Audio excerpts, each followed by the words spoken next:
This is the first of a two-part series on Down syndrome. I'm going to introduce you to individuals who live with Downs on a daily basis, as well as those who help them and those who love them. We'll explore the challenges they face, as well as the many blessings. It's going to be an uplifting experience, so I'm really glad you've joined us. Meet Will. At 6 years old, he's at the beginning of his adventure through life. With 4 other siblings to share in his journey and a plethora of learning experiences awaiting him, Will tackles life just like any other kid his age. I joined Will's mom, Dawn, and his dad, Glenn, to hear their perspective on raising a child with Down syndrome. What's it like to raise a child with Down syndrome? Is it different than any other child? Just physical. Sometimes he has harder times physically. Obviously the learning aspect, a little slower on that end. He's very stubborn. He knows exactly what he's doing, whether it's right or wrong. I know he does. And you know, he has a personality in the sense he knows how to get your goat. It may not come out and verbally express it, but he knows what he's doing. If he's sitting on a table or he's doing something he shouldn't be doing, he knows exactly that's not the thing to do. So he's your typical kid? Yeah, he is. People don't quite understand that. But yeah, he knows what he's doing. I don't care what anybody says. And when they say that your child is mentally retarded, actually retarded really isn't considered, you know, a bad word. It's considered you're just slow, but society's changed it to that. And that's what Will is. And we told our kids, and our kids tell their friends, Will can do everything we can do, it just takes longer. And he processes it different. If anything, he's empathy-wise, he's smarter than a lot of typical kids we know. He really has a little special gift with that. Many people living with Down syndrome have an IQ within the mild to moderate range of mental retardation. This only means their educational and social experiences will be a slight challenge. But how many of us can say that life is challenging regardless of our IQ? Dawn, when was the first time you found out that Will had Down syndrome? Actually, it was shortly after he was born. We didn't do any tests or anything when we were pregnant, so. So you weren't aware until hours after he was born? Pretty much minutes. Yeah, minutes? 30 seconds or so. They pretty much had an idea that that was the case. They said they had to run some tests, but obviously he had the characteristics of a Down syndrome child. And he turned blue, unfortunately. He had his physical problems that Down syndrome little newborns have, which is actually typical that we didn't know about. So he needed oxygen right away. He had pulmonary hypertension, and then they later found out when he was down in the nursery, polycythemia. Newborns with Down syndrome have a high risk of polycythemia, where too many red blood cells are present, hindering the blood flow to major organs. Forms of leukemia are also common among infants with Down syndrome, but usually only lasting the first few months of life. Pediatrician Dr. FRAN HICKEY specializes in treating children with Down syndrome. Dr. HICKEY, can you tell me how Down syndrome impacts the physical and psychological health of a person? The impact on children or individuals with Down syndrome is very variable.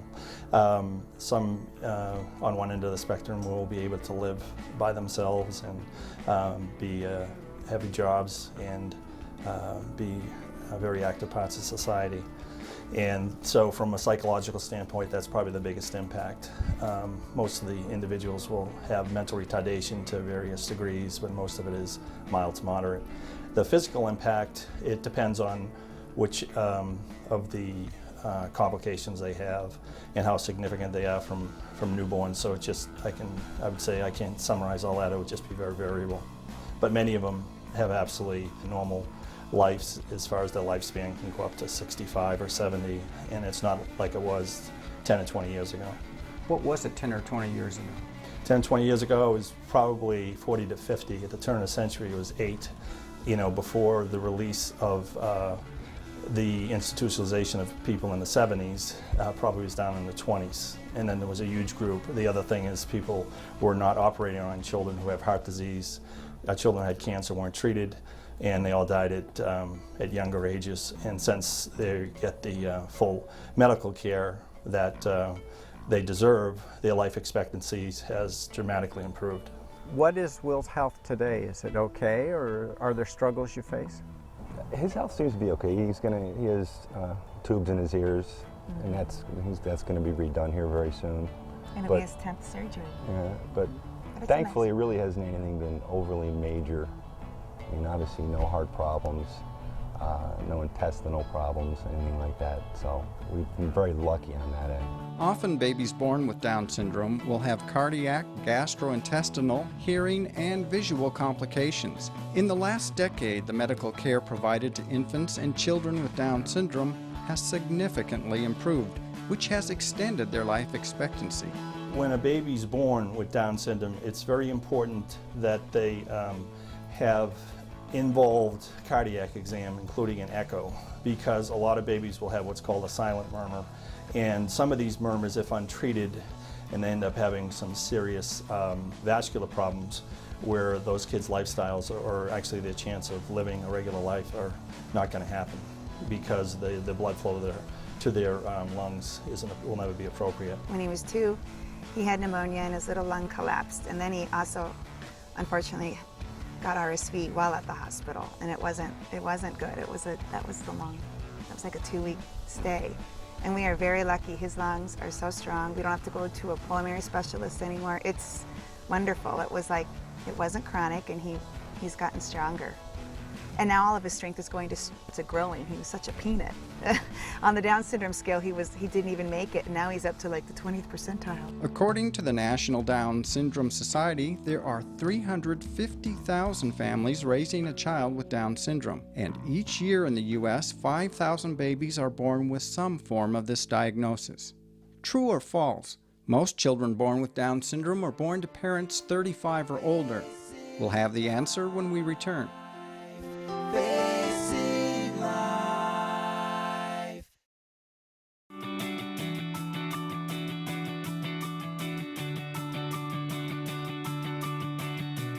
Whether you're a student needing answers, a parent needing help, or a concerned citizen wanting to make a difference, Life Issues Institute has the resources you need to put your values into action.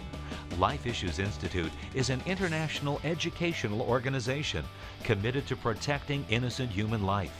Life Issues Institute knows what it takes. That's why millions throughout the world turn here for help.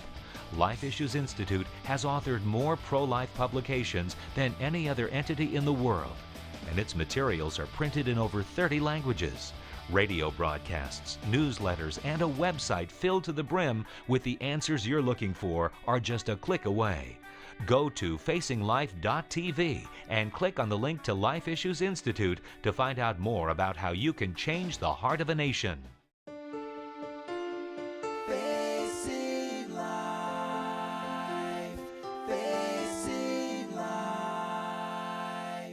Many people think most children born with Down syndrome are born to parents 35 or older.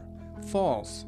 80% of children born with Down syndrome have parents younger than 35 years of age. Down syndrome results when a child has 47 chromosomes, one more than usual. Most developing babies with an extra chromosome will end in a miscarriage, but children with Down syndrome often thrive in the womb and, once born, positively impact the world around them. How has his personality impacted your family?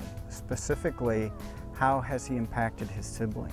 I honestly think it's helped them in the sense to be more mature. It gives them a lot more responsibility. I think our kids have a lot more responsibility than the average child, all of their ages. Hannah, who's 12, she's very mature for her age. I even think Abigail is very mature. I mean, I think it's going to help them for the rest of their life. Do you think they have more empathy and sensitivity? Yes, I do. I think they did to begin with, but I know that they've learned to be patient, to understand that not everybody can do everything at the same level, the same quickness, or understand it, whether it be, anybody, adults, kids, or anybody. I just really firmly believe it's really gonna change their lives forever. Really will, for a positive. Yeah, in hard ways, and they've had to learn. Charlie, our oldest, is 14, so he's a future 9th grader, and that's at that awkward age. So when Will does something funny, like walks up to someone. We were in the movie store and he walked up and said hi and took a sip out of this man's Coke who he didn't know, and Charlie was like, oh, you know. So Charlie's, it's all good. They're like, it's kind of nice. They're not much worried about the peer pressure and to laugh along with it, and Will's Will, and he's going to do his funny things. Ready? Come on, Will. Ready? Want to slide down the slide? Yeah. Let's slide down the slide. Pat a cake. Big 1, 2, 3. Whee! Has there been any study done that a child with Down syndrome and having older siblings might help their motor and cognitive skills? No, that's a really good point. I mean, it helps a lot to have older siblings, I think, because of the fact that you have your ready-made early intervention. You know, personal experience, I have a son with Down syndrome. Right? He had 3 older siblings.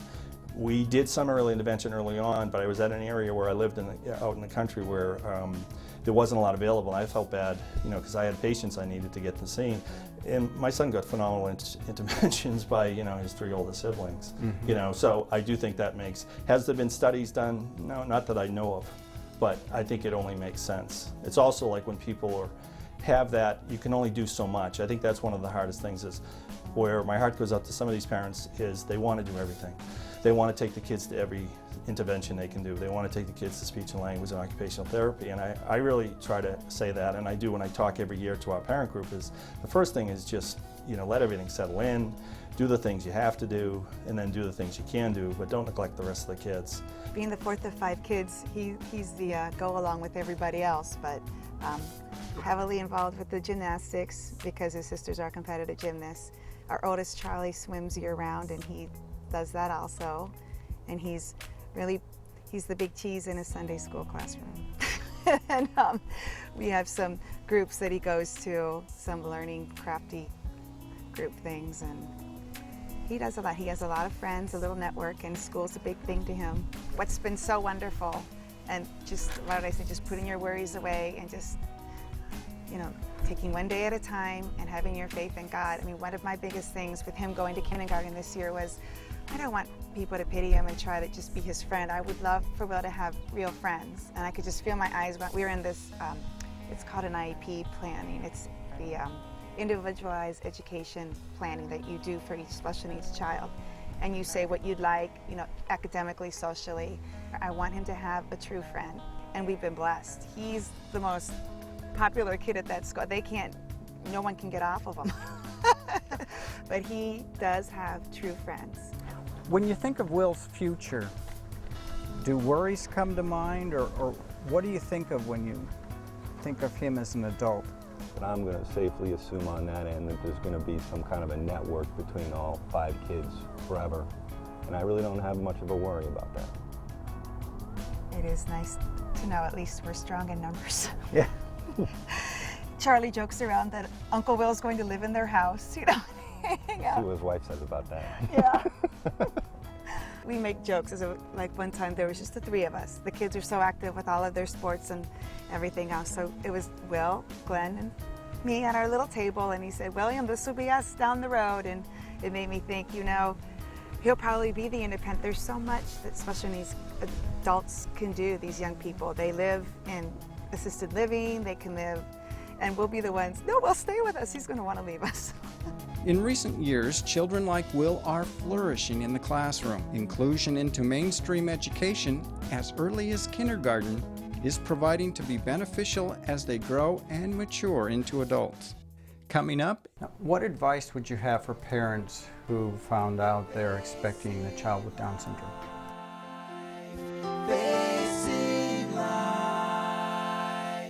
Thank you for inviting us into your home. Each week we feature real people who deal with real life issues head on. Some of their experiences are uplifting, while others will break your heart. But in the end, the message is clear. Those who follow biblical principles on the issues of life are blessed. Become a partner with us in providing a positive, life-affirming message to help change the way the next generation values innocent human life.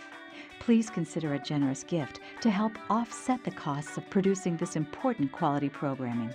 You can donate on our secure website at facinglife.tv or by calling the phone number on your screen during normal business hours. Together, we can make a real difference for life.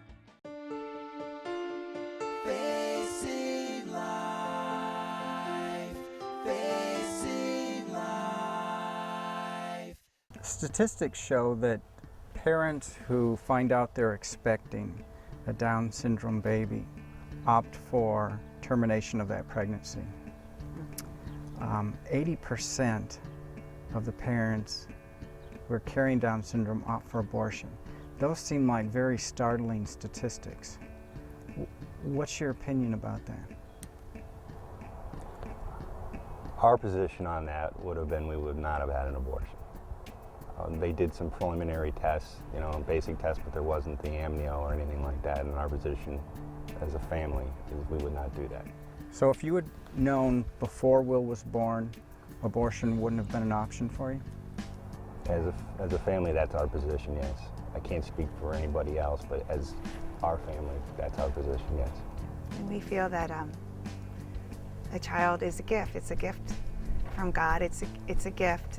There's a saying in the Bible, one of the quotes that just says, I've known you before you were born. I've known every hair on your body. He has a plan for everybody, and our position, I don't think it's up to us to do that. And you know how people say just wait, take time. It's amazing because the hell that we were in when he almost passed away, and the whole scenario when he was born, and now you wouldn't change it for the world to have Will. Will's just, it's such a wonderful thing. And so I hope that would be nice if people could know that. But it's very frightening. I understand we're human. It's hard, it's scary. You don't want to deal with that. You want the typical child, whatever that is. It is a very hard situation, but it's a situation that makes you take a step back and say, well, maybe certain things aren't as big as important as you think they are. It's not like you can live your life like that every day. Obviously, small things still get in your crawl, but it made me grow up quite a bit. Made me take a step back in perspective. I see other people thinking they've got it hard and think life's horrible, and they don't really understand how nice things are, and just really appreciate what you have versus trying to appreciate what you don't have. And it's changed. I know it's changed my life, and I know it's changed a lot of my friends' lives in the sense of our understanding of what this whole situation's all about, and really been supportive. Maybe in the past they would not have understood what Will's all about, and Down syndrome's all about. Now that they do, and I know that it's changed their perspective also. An acquaintance I knew, not very well, but and she pulled me aside, and they had infertility problems, and they were trying to get pregnant, and she said, I don't want you to judge me. I said, okay. And she just said, now that I've met Will, we are not going to have an abortion if it's a Down syndrome child. I said, well, that's wonderful. That's good to know. Thank you. That must make you feel pretty good. Yeah, it's like, Will is a call. If there's a will, there's a way. There is a calling. Nothing's coincidence. But, and you never know. When you want to see it and you want to have the exact time and the opportunity or the relief, or you don't want to suffer anymore and it doesn't happen right away, you don't think your prayers are answered, if you really just wait a while, it's amazing how somehow they are, or something to pay it forward. Will's touched so many lives. Our neighbor next door, a young man, is graduating from high school in a few weeks, and he has changed his whole career and what he wants to do, and he's going into special education. What advice would you have for parents who found out they're expecting a child with Down syndrome? My advice to them is that they should get as much information as they can.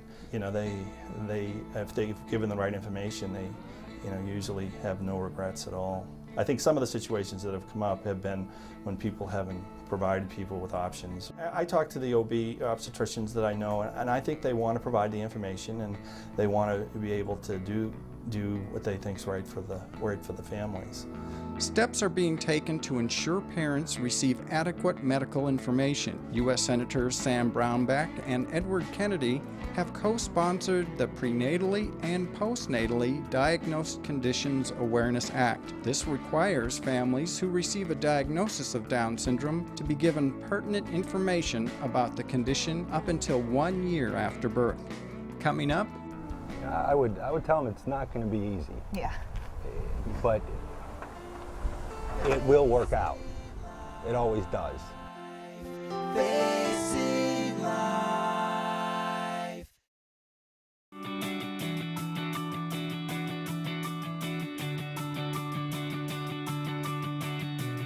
Whether you're a student needing answers, a parent needing help, or a concerned citizen wanting to make a difference, Life Issues Institute has the resources you need to put your values into action.